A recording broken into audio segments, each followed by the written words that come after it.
And where are we headed now? The cellar. The cellar of the Farnsworth house. Okay. And if you take just a second, Yep. I'm assuming you're going to edit. You want to look at that tree back there. Is that not the most stunning tree? That is called love a that. witness tree. Oh, That was actually here during the time of the battle. It witnessed the carnage in the street. It witnessed Lincoln's procession. it's incredible. Yeah. I do apologize. There are natural springs, and the floor is quite often damp. Mm-hmm. This is the mirror that I showed you. The picture was from. Oh, wow. This is where Rick was standing when I showed you. Yeah. And the hand was reaching, as you can see.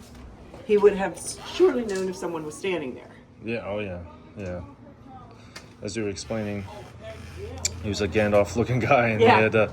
I saw the picture that you were showing me, and it was a white, sort of translucent hand with a, grabbing his Right. arm, and it had a sleeve and everything. And he never felt it. He didn't feel it. And a customer actually came up to him, showed him that picture, and for about 2 weeks, it did unnerve him. Yeah, I bet. This is the symbol that Lorraine Warren put on the door. And Oh my God. that is basically to not go back into that area. She I won't say there's anything evil back there, but she just felt that it was wise to put that just symbol wise to up. put it up a little, not an area that we should probably pay a lot of attention to. Mm-hmm. And we do stories down here. This was at the time of the battle, it was only about 3 feet deep. So we would imagine that the family would have hidden down here, and as most places are, Farnsworth House was used as a field hospital. Oh. And so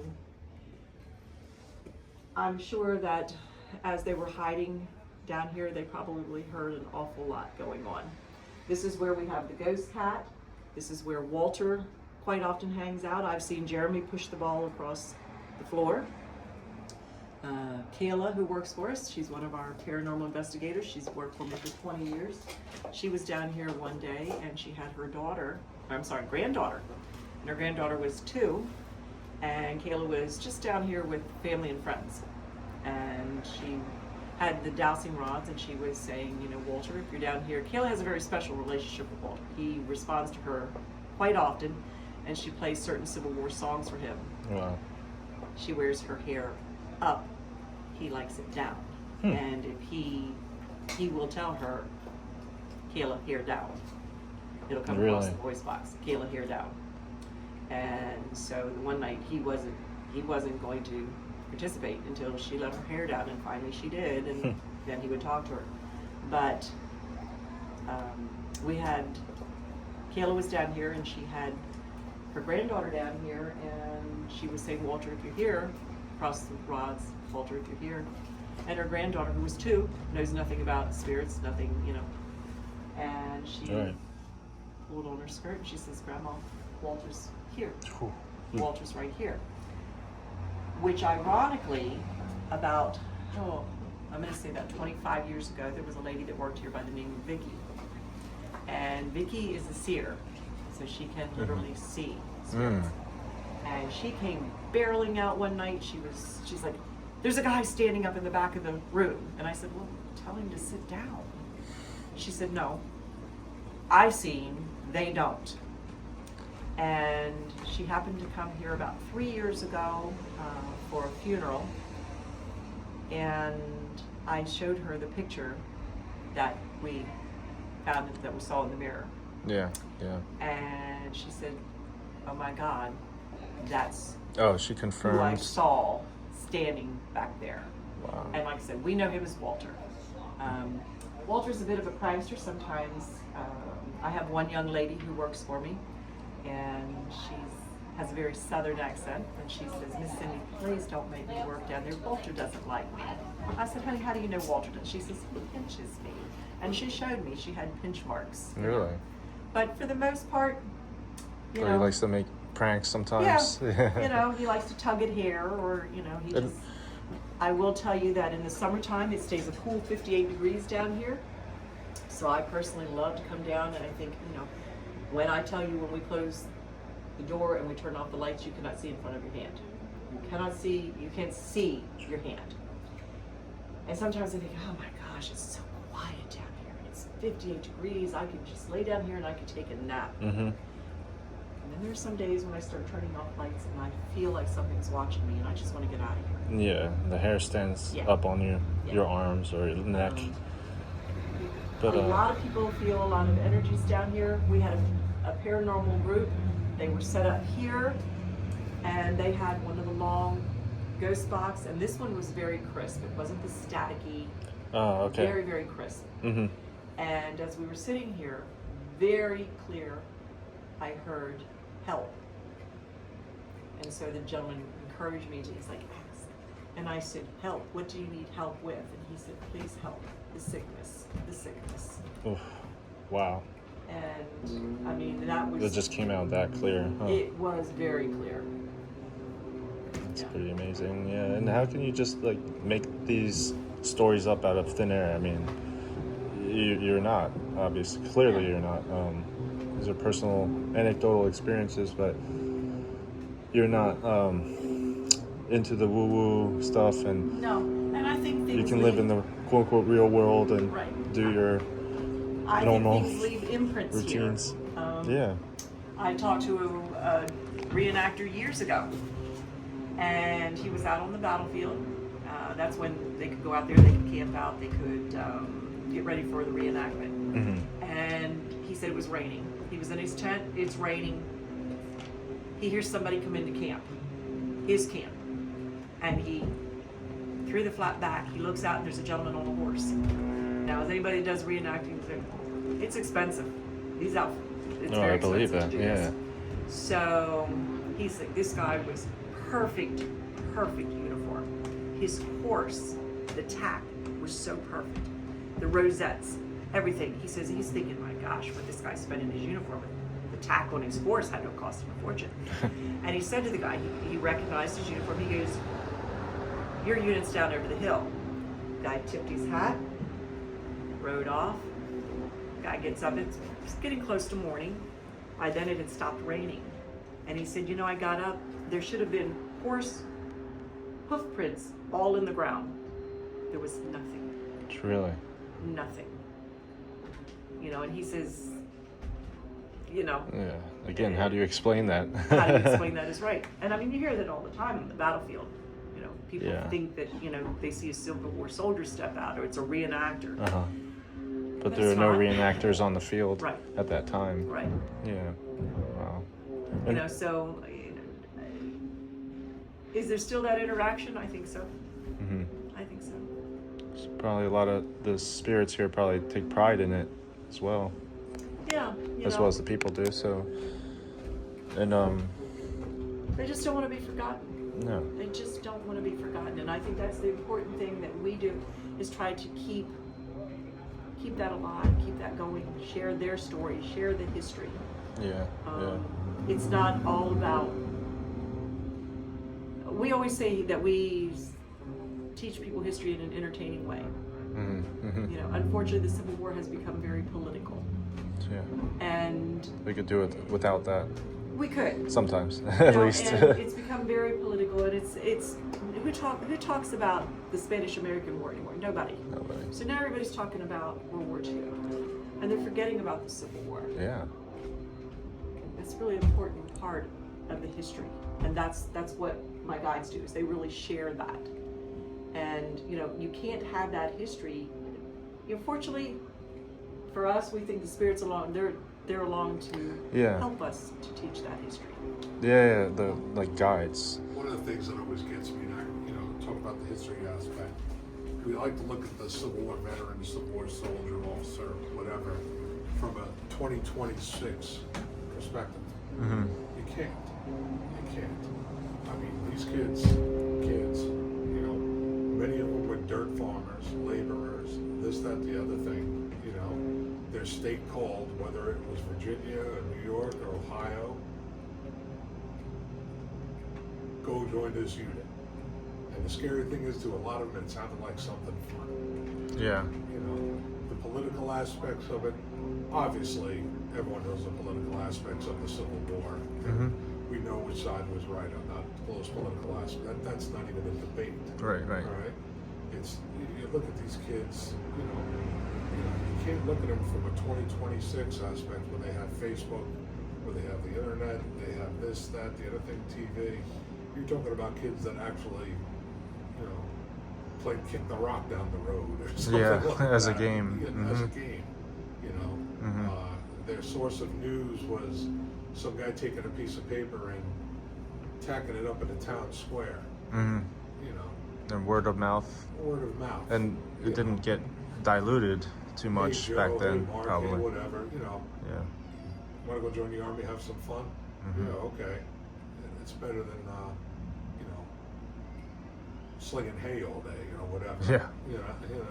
Yeah. That's what they did. Well, I believe that also the men and women both had strong principles back Sure. then. And would you guys say that like the principles of today, like the population of society, whether it be America, the Western civilization, or the world, has diminished in terms of people's principles or morality, or is that still? Do you guys still feel like that's present?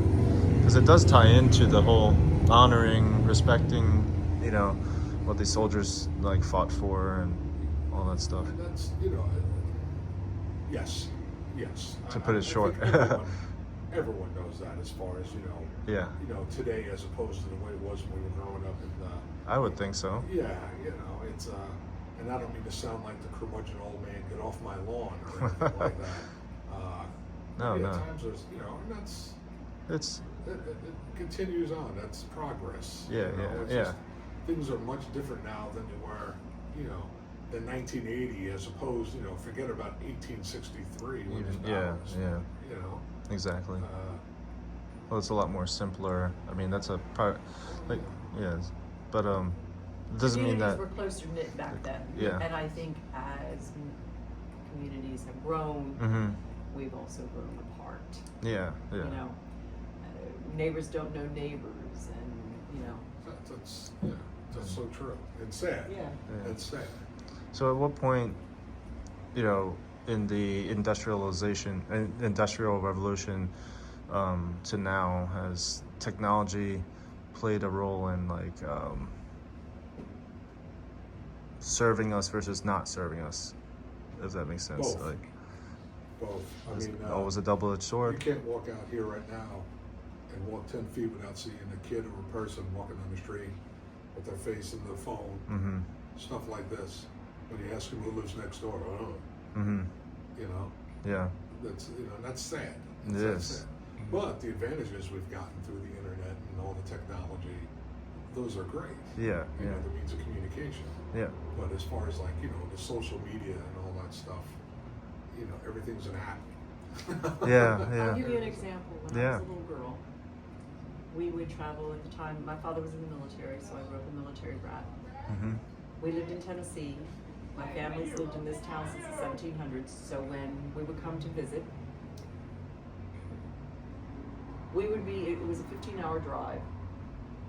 And I can remember, because Dad was in the military, my brother and I would sit in the car, and if we saw a young GI hitchhiking, now he had a certain amount of time to get from there back to base, or if he was coming home or going home, he had a certain amount of time on leave.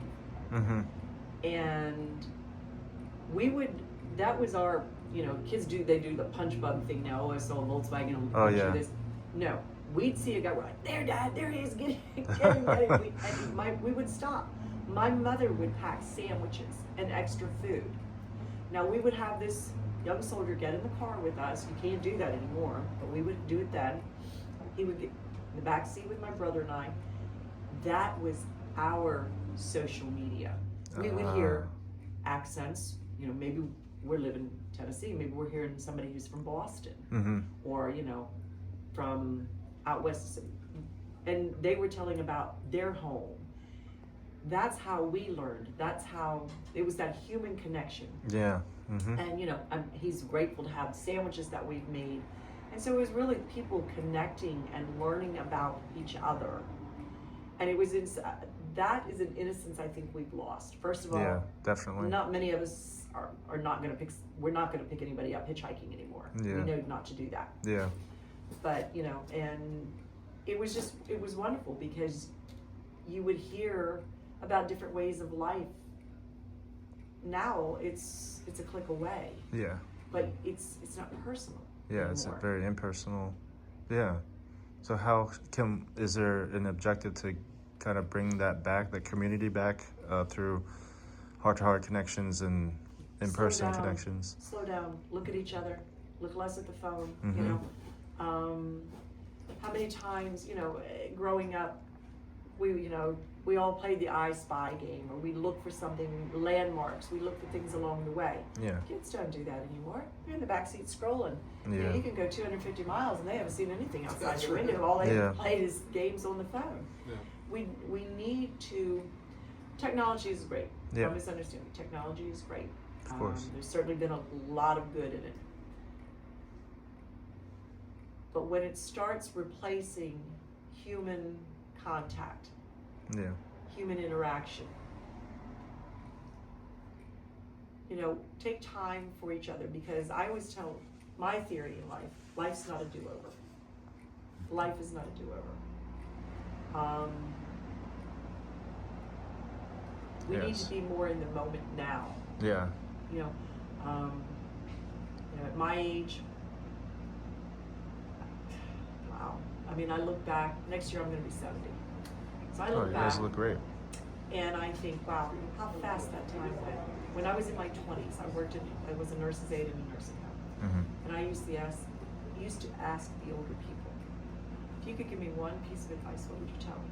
And they would say, enjoy it, because it's going to go faster than what you think. And it really does. I hear that often. You look at young people now, and you can't tell them you are in your best time right now. Mm-hmm. You've got your beauty, you've got your youth, you've got your energy, you've got your health. But we always want, as humans, we always want more. Yeah, we're We never want the bigger, the satisfied. better, the more. Yeah. Yeah. My husband and I, on our honeymoon, we went to Jamaica. I'll give you an example. We went to Jamaica, and there was a young man who took us for a ride down the river. He was 19 years old. His name was Robert. And he asked, "Are you Americans?" Yes. "Are you on your honeymoon?" Yes. And he said, "From the United States?" Yes. He said, "I've never been more than 1 mile from my house." And at first, I'm shocked. Yeah. I mean, can you imagine? 1 mile. That's all the further he had ever been. Did you never go out? 1 mile. That's all he did. When I sat back and I looked at his world, I looked at the vegetation. Everything was beautiful. This river we're on, everything was beautiful. Yeah. We have to have the bigger, the better, the more. Yeah. He was happy with what he had. Mm-hmm. I'm not so sure we are the lucky ones. Right. Yeah. I mean, when you think back of families in the Civil War who sat around the table together, they worked for what they had together. I don't know. They stay connected. Yeah. Yeah. Everything that we have, everything that we strive for, disconnects us from what's important. And what is important is that human connection. Yeah. So our desires, our insatiable desires, pull us away from that. It seems like, and it becomes an addiction rather than feeling whole within. And How many times have we lost that opportunity to spend time?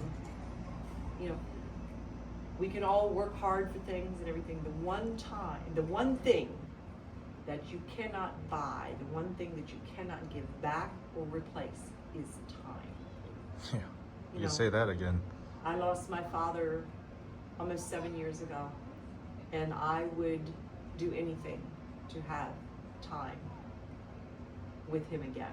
Definitely. Just time. To say things for anyone. I think losing my father made me realize, and I had a wonderful reading by George Anderson, world-renowned psychic. He's proven 97-98% to be scientifically proven to be correct. Wow. And I had a reading from him. He told me things verbatim, a conversation with my dad. There's no way he could have known. Jeez.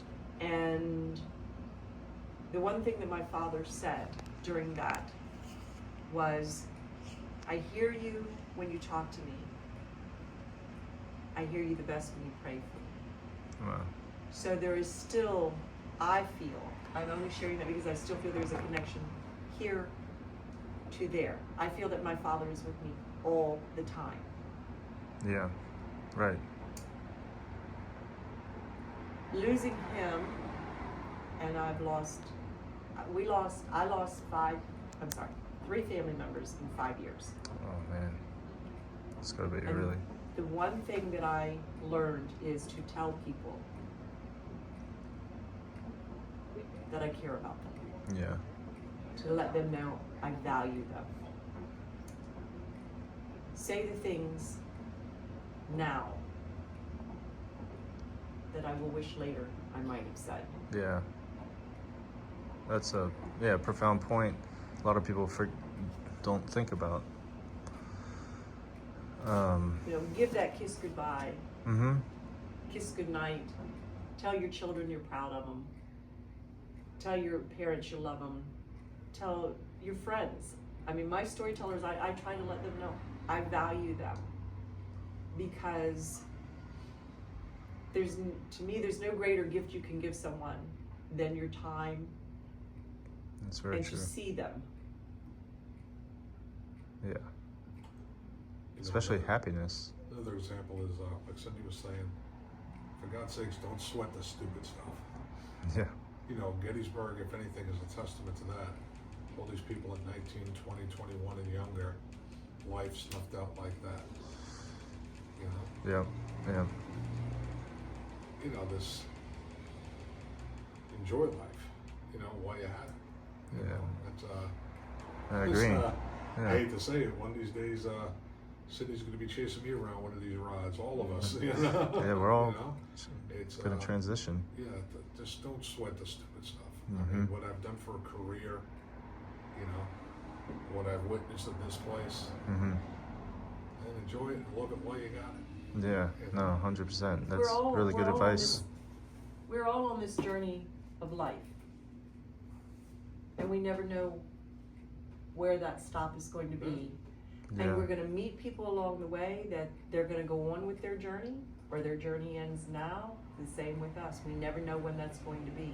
Yeah. So people that you meet along the way, you have to connect with them. And that's where I think the technology is not good, because I don't think that we miss that Right. opportunity. How many? Well, it's interesting, because I was going to say I'm not really big on AI, the technology of AI. Some people see it as progress. I don't personally. I used to think, it's just a tool, but it's kind of anyway, the point is that some of these scientists that are developing new technologies like AI want to, download, let's say, our dead loved one's consciousness and transfer it to a supercomputer. What do you think about that? Is that going to be the same, like that person that you love, or is it something else? Once it, you know what I mean? Here's a good example for you. When's the last time you were driving down the road and saw a group of kids playing a pickup game of baseball? No, they're not. They're inside most of the time.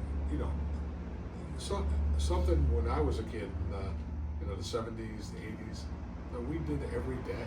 Yeah. Every day. I'd go to John's house, we'd go to Eric's house, we'd all get together, go play baseball, a football, a soccer, whatever, Mm-hmm. You don't see, you better be home by dinner. That was the deal. Be home by, I don't care what you're doing, how you're doing it, Mm-hmm. Riding bicycles, whatever, be home by dinner, and you don't see, as a father of a now 22-year-old that I'm very proud of, Definitely.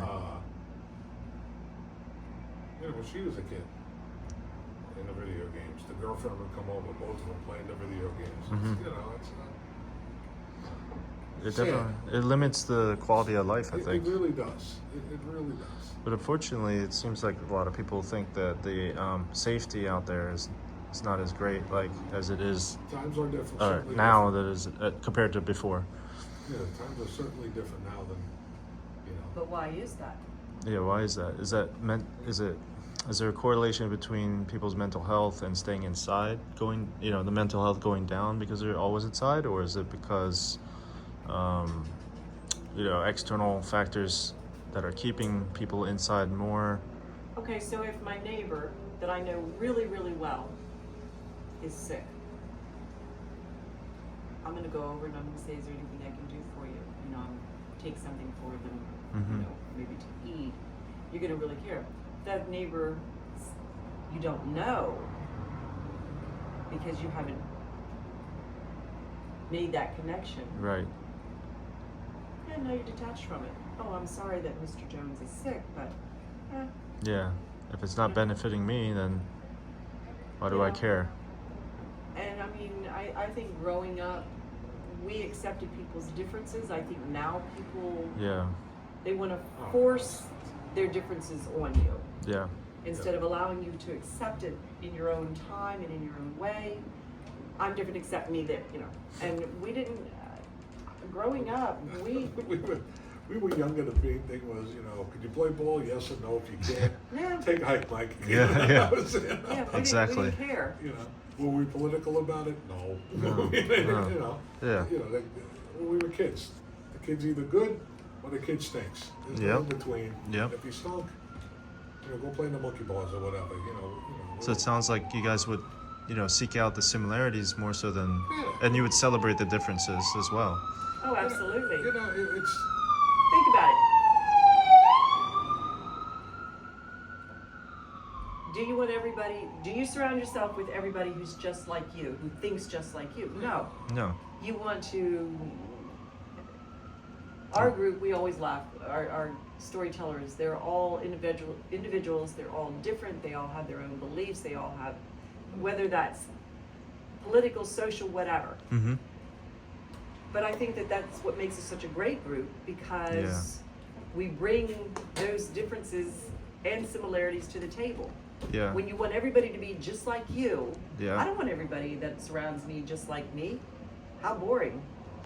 I want to be able to be around other people who have different ideas than I do. One thing that I say, I have a friend, we are very politically polar opposites. Mm-hmm. And they always say, don't talk politics, don't talk religion.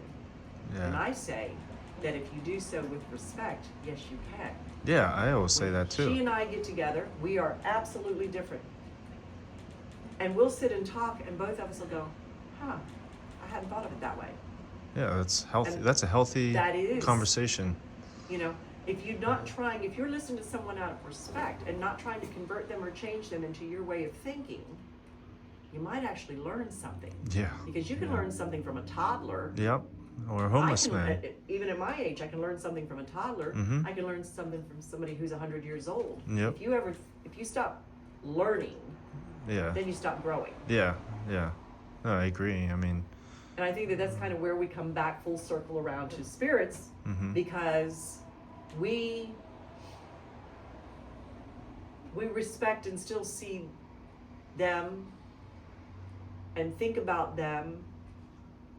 I don't even know if I say, do we think about them as dead? I don't think that we think Alive, about them as probably. they've passed. Yeah, yeah. We think about them as an energy that remains. A presence. And Uh-huh. and that was a life. I Yeah. would say the people, the spirits that are here, they mattered. Yep. They mattered. Definitely. Mention Walter. Walter had a mother. Walter had a father.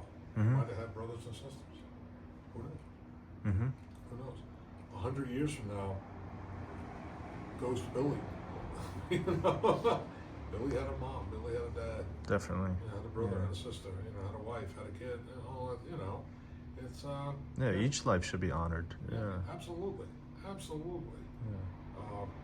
And you mentioned, like Cindy was mentioning, different beliefs and all that stuff, Yeah. and we can learn from those different. I came in here, like I mentioned, it's on the recording what I did for a living.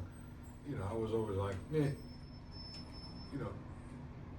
I don't want to say I was a non-believer, but I was pretty much a non-believer. Mm-hmm. You know, I was one of those types of, you're gonna tell me you saw Bigfoot next or something or whatever. Mm-hmm. I came here, I've worked here for 3 years now. I'm educated. You can't deny the Can't deny it. experiences that you've had. Sure, no, I cannot. I cannot. That's really amazing. Well, I really, That's how you learn, being open. One of the messages I told you that I had the reading from George Anderson, yes. and I mean, let me tell you something. That was a gift given to me. A reading with George Anderson, I believe I looked last, was $1,800. Holy so moly. This man he is, when I tell you good, Yeah. because like I said, he told me a conversation that I had with my father verbatim. There's no way he could have known about it. That's, He instantly came off with, you know, the names. You know, he said, I'm talking to I gotta start getting Bill, Billy, or Willie. Thank you. And my father went by all three. Thanks a lot. thank you. Yep. Appreciate your One time. message that my father gave to me from the other side was, dying is like walking out of one room into another. Wow, that's profound. In the conversation that he shared, that my father and I had spoke about, my father used to always say, I hope that after you die, you go to heaven. But for all I know, they put you in the ground and that's it. That is exactly what George Anderson told me. Oh, There's no way he could have known that. And so after he told me that, what he then shared with me was my father saying, it's like walking from one room into another.